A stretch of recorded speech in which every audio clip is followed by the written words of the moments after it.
Olá, bem-vindos ao canal Software Mental. Eu sou Luciano Vicenzi e esta é a série Reflexões, um espaço nesse canal para um bate-papo entre eu e você, visando expandir as nossas fronteiras mentais para que sejamos cada vez mais protagonistas da nossa própria história. Este canal conta com o patrocínio e o apoio técnico da Atena Media. O canal Software Mental conta com 2 séries de conteúdo, as entrevistas com convidados especiais e a série Reflexões, onde você é meu convidado, minha convidada. Você pode me ajudar a co-criar esta série enviando suas perguntas para o e-mail luciano@softwaremental.com ou colocando aí as suas dúvidas e comentários nas timelines das redes sociais onde postamos os nossos conteúdos. Muito bem, hoje nós estamos aqui conversando no episódio número 2 do tema Confiança, a sua visão sobre o universo. No episódio número 1, a gente conversou um pouquinho sobre algumas definições de confiança, estabelecemos aí um patamar básico, fundamental sobre o tema da confiança, a crença aí na probidade moral, ou seja, na retidão moral das pessoas, na sua sinceridade, lealdade, competência, discrição, etc. e tal. Ou seja, uma ação de crédito ou de fé, ou uma relação com base na construção de um sentimento de bem-estar e de segurança pessoal, seja em outra pessoa, grupo de pessoas ou em algum objeto que você utiliza com um determinado fim e que você confia que esse objeto é capaz de dar conta daquilo para qual ele foi desenvolvido. Conversamos bastante também sobre o modelo aí do Stephen M. Covey, que é a matriz do modelo pessoal de confiança, a sua propensão a confiar versus a sua capacidade de análise. Estabelecemos a partir disso, então, 4 possíveis comportamentos relacionados a esse modelo pessoal de confiança, com algumas dicas fundamentais sobre essa confiança. E concluímos o nosso episódio com uma frase do Einstein que eu particularmente gosto muito, onde ele diz o seguinte: a decisão mais simples que qualquer um de nós jamais fará é se acredita ou não que o universo é amigável. Ou seja, o Einstein, nessa frase, nos questiona se a nossa propensão justamente é uma propensão para a confiança ou para a desconfiança. Lembrando que um dos aspectos fundamentais que a gente conversou no episódio passado é que a desconfiança leva ao isolamento. Vamos explorar um pouquinho mais isso aqui. Muito bem. Então, a nossa caracterização aí do episódio de hoje, dessa parte 2, é justamente que o processo da confiança ou da desconfiança, eles moram dentro da gente. Tanto a confiança quanto a desconfiança, ela existe dentro da gente. E, ao mesmo tempo, como é bom quando a gente consegue confiar e como é amargo o gosto aí, por exemplo, da traição, quando essa confiança é quebrada por alguma forma. E essa desconfiança, então, que nos leva ao isolamento ou à solidão. A solidão, ela só existe porque há uma quebra de vínculos de confiança do indivíduo, às vezes numa outra pessoa, às vezes na sociedade como um todo. E isso faz com que ele, então, se isole como um mecanismo de defesa para isso, né? Então, como é que a gente trabalha com isso? Como é que a gente poderia qualificar mais ainda o nosso nível de confiança para encontrar aí um ponto de equilíbrio nas nossas relações com o mundo de modo geral? Como atuar com um otimismo consciente, com lucidez, né? Ou seja, colocando luz sobre os contextos, e que daí vem então o conceito de lucidez, né? A luz sobre os conceitos contextos para poder verificar, identificar os fatores envolvidos, enxergar aquela situação com mais clareza e a partir daí estabelecer o nosso modelo de confiança com as pessoas e com a realidade de modo geral. Quando a gente fala, por exemplo, do tema da desconfiança em si, né? Que é justamente essa ausência da confiança, o problema da desconfiança é que ela nos leva a enxergar tudo pelo lado ruim. A desconfiança é uma expressão do pessimismo, é uma expressão da nossa dificuldade de ver as soluções, as possibilidades, as oportunidades e nos leva naturalmente a uma valorização daquilo que não é legal. Então, é bom a gente fazer só uma diferença aqui em relação ao pensamento crítico e à desconfiança, porque não são a mesma coisa, tá certo? O pensamento crítico ele é fundamental justamente para que a gente possa dar o devido peso mais realista às coisas.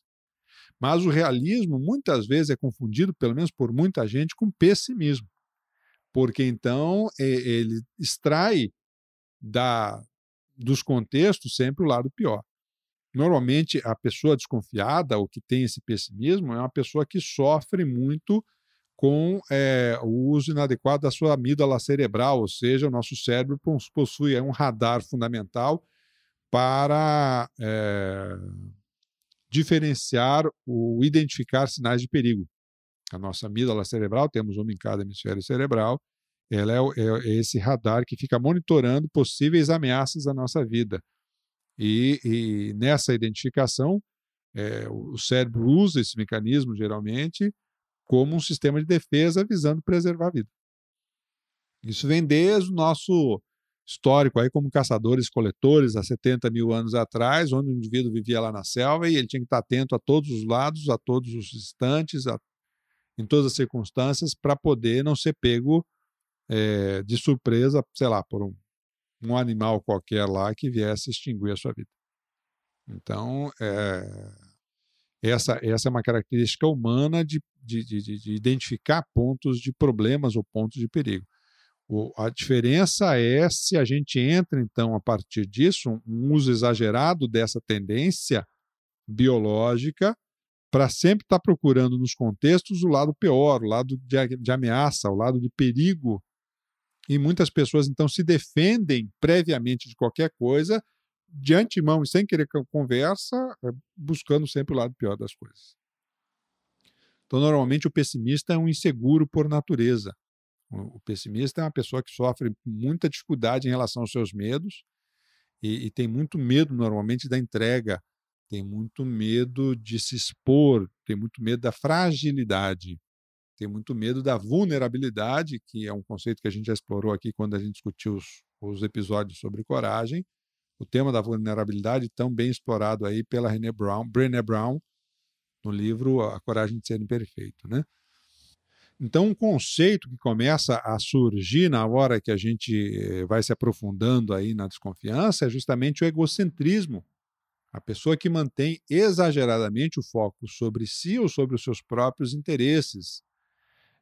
E nessa condição, na tentativa de preservar aí esses interesses, ela começa a cair na ilusão de que ela consegue controlar, através das suas ações de ataque ou de defesa, começa a querer controlar os outros, controlar os fatos da vida.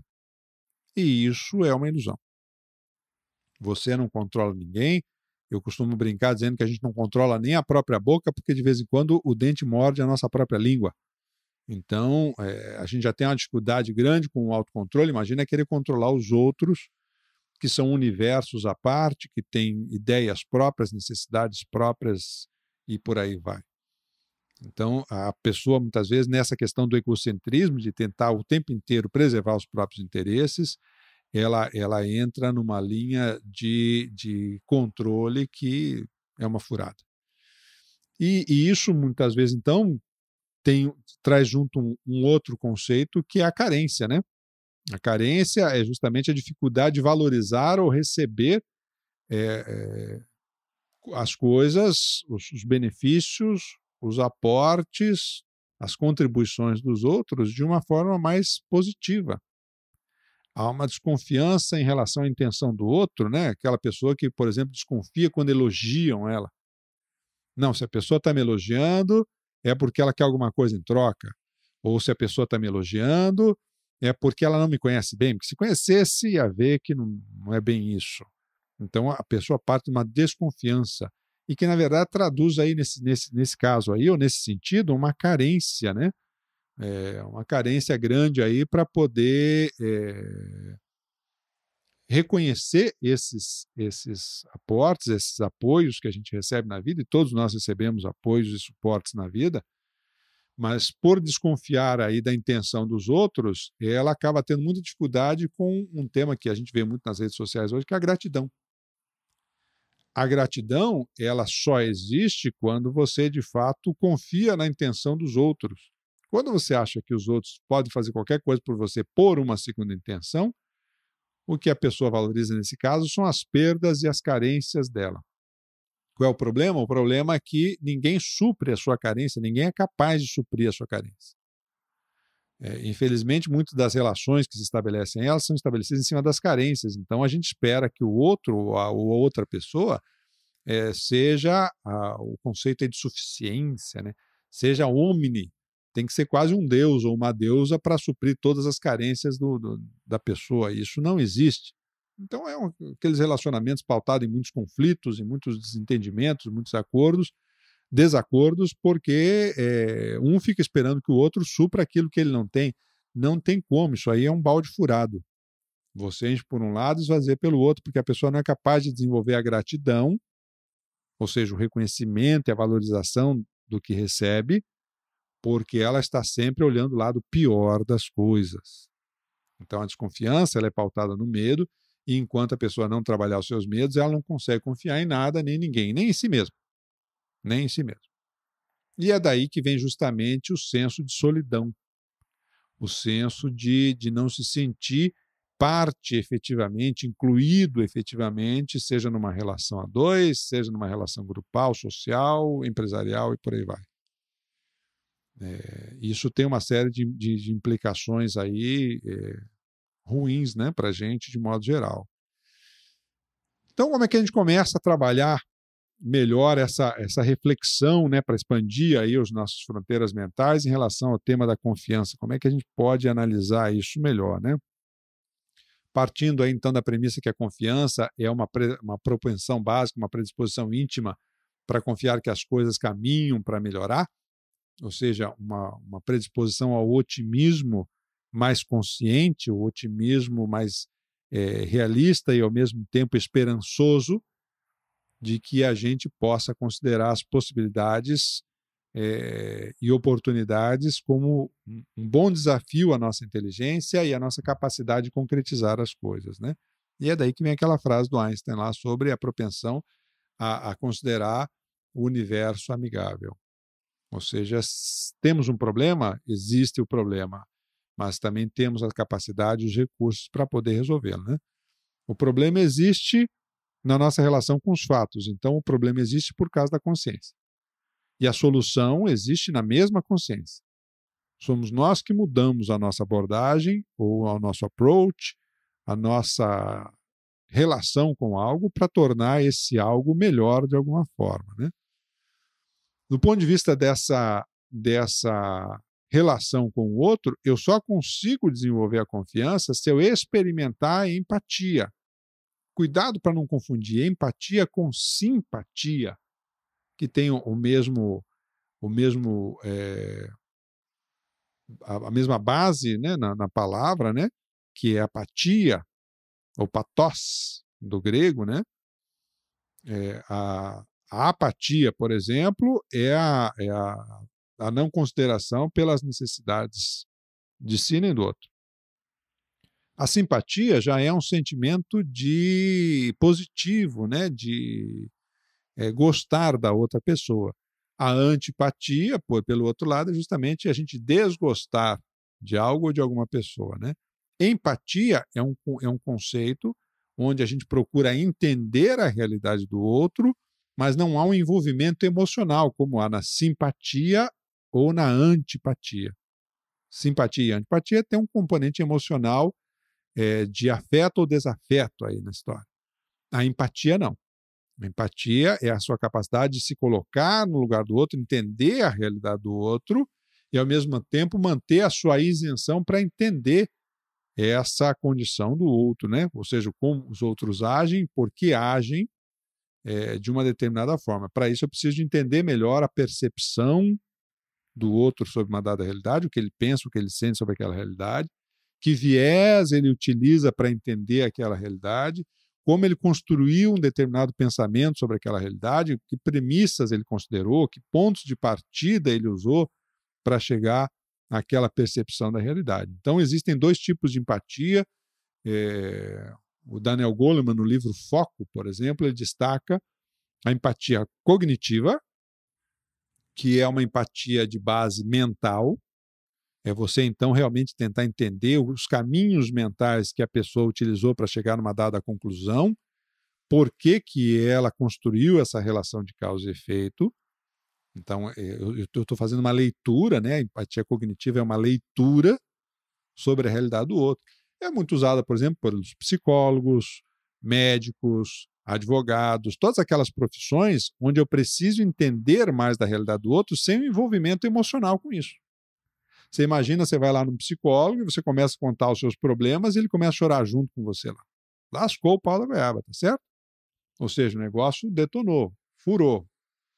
Então, esse profissional ele precisa entender os caminhos que você usa para construir o seu raciocínio, precisa te ajudar a perceber esses caminhos que você usa para construir a sua realidade e, ao mesmo tempo, te ajudar, então, a encontrar caminhos alternativos de visão sobre essa realidade para expandir as suas fronteiras mentais, superar as suas crenças limitantes sobre determinado aspecto e, com isso, você enxergar aquela realidade de um ponto de vista mais saudável, mais positivo, mais construtivo para o seu bem-estar, para a sua felicidade, por aí vai. Então, essa é a empatia cognitiva. Existe a empatia emocional, que é você sentir a emoção que o outro sente. Essa empatia emocional ela é até mais comum, por exemplo, quando você escuta um determinado relato ou conhece uma determinada realidade, você se emociona com aquele sofrimento que a pessoa está tendo. Você se emociona com a dor que ela está sentindo. Então, essa é uma empatia emocional. Está muito relacionada a esse nosso senso de humanidade e de grupalidade. Há pessoas, então, que têm mais facilidade com isso, se emocionam mais facilmente quando têm acesso a alguma história, alguma realidade, se condoem daquele sentimento que o outro está tendo lá. Essa é a empatia emocional. Para quem trabalha com saúde, a empatia emocional não é muito desejável, porque senão vai se envolver emocionalmente com o contexto do paciente, do cliente, e isso não vai ser muito bom para manter a isenção de raciocínio necessário a conduzir aí melhores caminhos de pensamento sobre aquela realidade. Mas, do ponto de vista da relação humana, essa empatia emocional, ela nos aproxima das pessoas, né? Ela nos mobiliza para fazer determinada coisa. É muito comum, por exemplo, na nossa sociedade, pessoas que então passaram por um determinado trauma ou determinada situação, elas se sentem movidas por essa dor ou esse sofrimento que essa situação causa, e ela então procura ações, sejam através de ONGs, seja através de grupos de amigos, seja individualmente, realizar um movimento para tentar minimizar os efeitos daquele sofrimento para outras pessoas ou criar condições em que outras pessoas não precisem passar por esse mesmo tipo de dor ou sofrimento. Então, por quê? Porque ele entende melhor aquelas emoções e sentimentos, porque ele passou por algo semelhante. É aquilo que se fala de a pessoa tem autoridade porque ela lida muito com aquilo, ela entende muito aquilo, ela sentiu na pele aquilo e ela então consegue ter mais essa compreensão sobre os caminhos do sofrimento do outro, os caminhos da mágoa, das feridas que o outro tem. A empatia, então, ela traz a informação que permite construir confiança, né? Eu confio mais naquilo que conheço, eu confio menos naquilo que não conheço. Então, a empatia ela é fundamental para construir esses vínculos de confiança, porque ela me permite ter mais informação sobre a realidade do outro, tornar a realidade do outro mais conhecida para mim. E isso me permite entender mais em que nível de confiança, ou qual nível de confiança eu posso estabelecer com o outro, né? Da mesma forma, então, a confiança se nutre da empatia que desenvolvendo pelos outros. Quando a gente fala da confiança inteligente, pautado no discernimento, significa que eu tenho que ter informação sobre o outro. Então, não há discernimento, não há confiança inteligente se não houver empatia. A pessoa que ela simplesmente ela acha que ela tem discernimento porque ela é uma pessoa racional, ela é uma boboca. É café com leite na história do discernimento. O discernimento só existe de fato se houver empatia. Ou seja, se houver uma capacidade de efetivamente entender a realidade do outro, para que eu, então, a partir dessas informações, possa conjugar melhor necessidades envolvidos, eu, o outro, o ambiente, e com isso, então, eu estabelecer essa confiança inteligente, essa confiança pautada no discernimento. E da mesma forma, a gratidão, né? Gratidão, que é a capacidade de reconhecer o apoio ou suporte recebido, por exemplo, para a realização das suas atividades, ou a superação dos seus desafios, a pessoa que veio e te ajudou numa hora que você precisava, e que valoriza, então, esses ganhos que você tem, as conquistas que você tem, pessoal, e a do outro também. Essa gratidão, ela requer normalmente uma segurança em relação à intenção do outro. Para eu entender a intenção do outro, tem dois caminhos fundamentais. O primeiro deles é ligado à história daquela relação, e o segundo é ligado à pergunta, né? Deixa eu ver se eu estou entendendo aqui. Eu estou com uma determinada sensação aqui. Eu posso checar com você a minha sensação? Para você entender melhor a intenção do outro e, a partir dessa intenção, você se posicionar de uma forma melhor, né? Então, aquela história da metade, o foco na metade cheia do copo como impulso para progredir, ela só é possível com a gratidão. E a gratidão só existe nesse caso se eu confiar na intenção do outro. Se eu não confiar na intenção do outro, eu não consigo sentir gratidão. Então, um exemplo que eu citei no nosso episódio passado, a pessoa que desconfia quando elogiam ela. Essa pessoa, por exemplo, ela tem muita dificuldade de estabelecer esse sentimento de gratidão. Por quê? Porque ela não considera a intenção dos outros, a priori, como positiva ou possivelmente positiva. Então, ela se defende disso o tempo inteiro, né? Algumas dicas, então, para a gente começar a pensar aí no desenvolvimento da nossa confiança. Primeiro, minha primeira dica para vocês é que a confiança é uma condição interna. Não existe essa história de que as pessoas não são confiáveis ou que as pessoas não são inteligentes porque elas não confiam em você. O problema da confiança, volto a dizer, já falei muito no episódio passado, é seu. Então, essa confiança inteligente, ela é desenvolvida dentro de você, a partir do seu discernimento, ou seja, da sua capacidade de ponderar sobre as situações, analisar as situações para a escolha das suas ações ou das suas decisões, e é alimentado pela empatia no que diga respeito à relação com o outro. Na relação com um objeto, não. Na relação, se eu confio se essa máquina vai funcionar, se eu confio nesse equipamento vai funcionar, se eu confio nesse paraquedas vai funcionar ou não, isso é uma questão de confiabilidade técnica e análise crítica de fatores técnicos sobre a forma como aquilo foi construído. Mas no que diga respeito às relações humanas, às inter-relações, ela só é possível de ser desenvolvida a partir da prática da empatia. Muita gente fala que tem empatia, mas é só da boca para fora, porque não trouxe para si esse desejo real de sair do seu próprio contexto e ir em direção aos outros de fato. Então, a segunda dica fundamental, quer melhorar a sua relação de confiança, quer poder se sentir mais integrado com os grupos, quer poder estabelecer relações afetivas com melhor qualidade, desenvolva mais a empatia. Tire o foco de você e das suas necessidades. Lembre que o seu umbigo não é o centro do universo. Então, procure conhecer melhor os outros. Procure conhecer mais o ponto de vista dos outros. Seja do ponto de vista cognitivo, entender as bases de raciocínio, seja do ponto de vista emocional. O que aquelas situações ou contextos impactam emocionalmente na outra pessoa, nas fragilidades ou dificuldades que ela tem. Uma terceira dica que eu daria para você é procure um serviço voluntário para ajudar, de fato, outra pessoa que não seja você mesmo. Então, o serviço voluntário, ele nos ajuda a sair do próprio umbigo para começar a trazer algum tipo de benefício para outras pessoas e nos faz esse movimento, então, de dentro para fora, que é necessário para a gente ter mais informações e, com isso, ter mais confiança. Então, é saindo de si que é possível que alguém conheça a si mesmo melhor. Permanecendo só no próprio mundo, a informação que está ali fica viciada, é a mesma. O Dalai Lama ele fala assim, né? Quando a gente fala, a gente está só repetindo o que já existe na nossa cabeça. Mas quando a gente ouve, aí a gente está permitindo que novas informações entrem na nossa cabeça. E com isso a gente possa aprender alguma coisa a mais e se desenvolver de alguma forma. Então, para poder se desenvolver, necessariamente nós temos que abrir os ouvidos, abrir as nossas percepções na realidade com o outro. E o serviço voluntário ajuda muito isso, né? O egoísmo, por exemplo, não permite você construir relações de confiança porque ele se pauta em carências. E relações de confiança se pautam em compartilhamentos.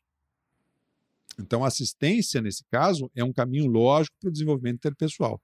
Aquelas pessoas que valorizam a assistência, elas valorizam, porque a gente normalmente, quando faz isso, eu particularmente faço trabalho voluntário aí há mais de 25 anos, quando a gente faz isso e a gente vê que ajuda alguém, a gente se sente bem, é uma sensação gostosa, mas, ao mesmo tempo, é onde a gente se confronta com os próprios limites.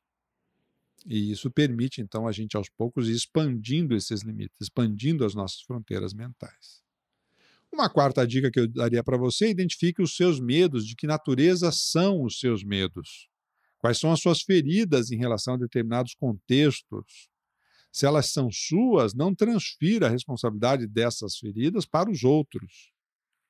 Não respingue nos outros as suas feridas.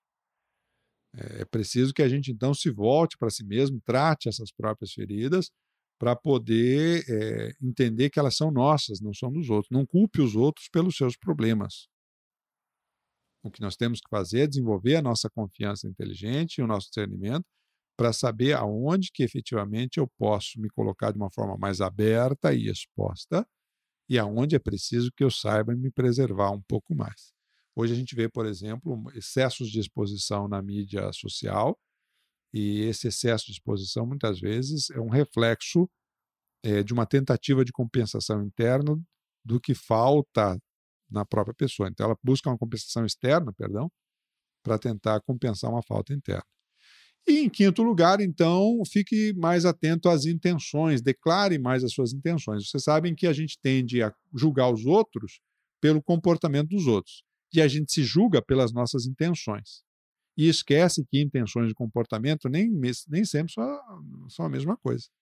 É só você pensar aí, olha, já aconteceu de você ser mal interpretado por alguém, ou falar alguma coisa, ou fazer alguma coisa?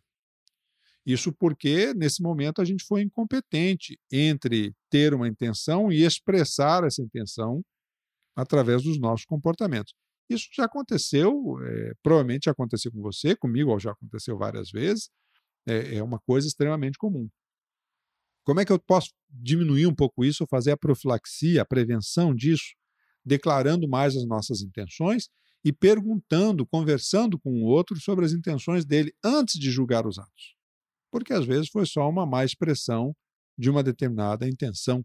Ele foi criado de um jeito, a pessoa foi criada de um jeito, foi educada de um jeito, onde para ela certos comportamentos eram normais e por isso ela não tinha nenhuma intenção de te ofender com isso. Mas na sua criação aquilo era uma coisa ofensiva e te incomodou.